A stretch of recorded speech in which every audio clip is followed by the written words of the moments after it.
when you're looking at retirement, you have to understand what phase of finance you're actually in. Mm-hmm. And so if you can quickly go through what the three phases of finance are and what is distribution and why it's important to know that stage of the game.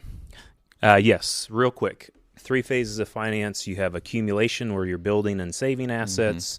Preservation, where you have built assets and what you're saving doesn't mean as much as the assets you've accumulated.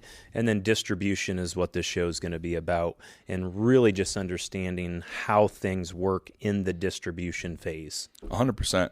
And so why it's important is most families go, well, yeah, Grant, if I'm retiring in distribution.